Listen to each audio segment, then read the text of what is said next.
I'm Jamie Mayo. I have lived in St. Petersburg for about 40 years or so.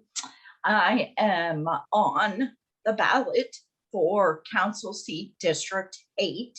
Being somebody who likes to plug in and make a difference and help out, I plugged into a city board called Civilian Police Review Board, and I sat on that for about 5 years. Then I decided, because it was an open council seat, to make a run for city council. So back in 2005, I ran and was not successful, but always kind of left it in the back of my head as a possibility.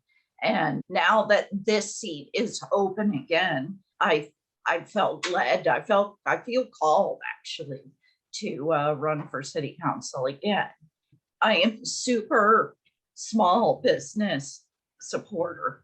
I have 2 small businesses, and I really understand the challenges and the complexities that it has taken for all our businesses to survive, but most especially the small businesses. And I would consider these folks that their form of income is the arts to be a small business. So I'm kind of putting them in that pot as well. I'm certainly in support of all the small businesses being supported in some way. And the arts is so important to our city. We are the best city in the world because of our arts. You know, I am your middle class person. Just to give you a little bit of background, raised my kids mostly single, have faced all the financial issues that go along with that. I work really hard to survive. And I survive well, so don't misunderstand. But it comes with about 80-hour work weeks. And guess what? I am uninsured. I'm just like a lot of folks at that line where I don't qualify for any help. So I live that life. So whatever I can do to support that issue, I'm going to do, because it's a lot of us. I would be concerned if we as a government agency started dictating who was able to buy a home and who wasn't able to buy a home. I am certain, though, there would still be some sort of application process and qualification, opposed to just somebody saying, oh, I'm an artist, give me, a monthly stipend. We have the greenhouse downtown that's geared towards small business.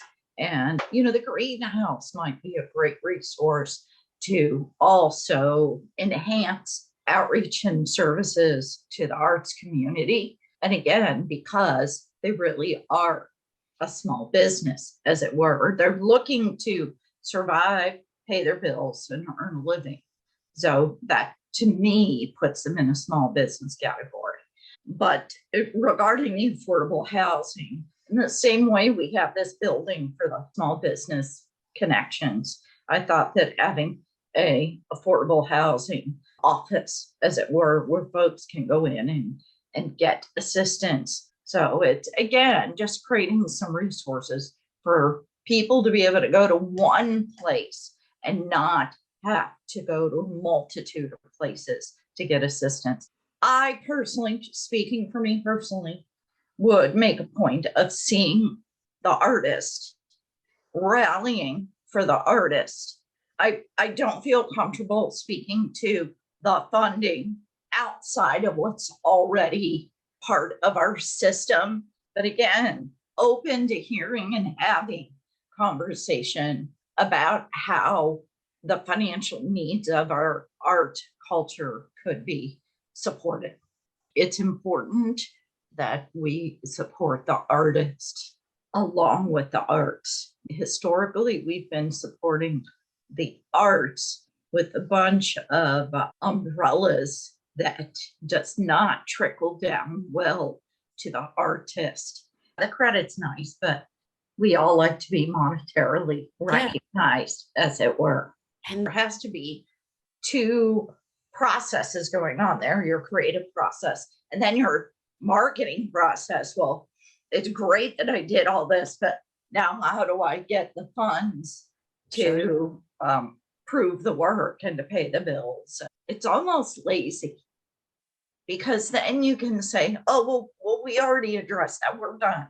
We did this and assigned it or created this program. And then, emotionally we can move on and we're done. It's a lazy approach, and not knowing all the complexities of what goes into those decisions. I can tell you, I'm not going to be a lazy approach type of individual, that I'm already forming questions and qualifications for anything that I'm asked to make a decision about.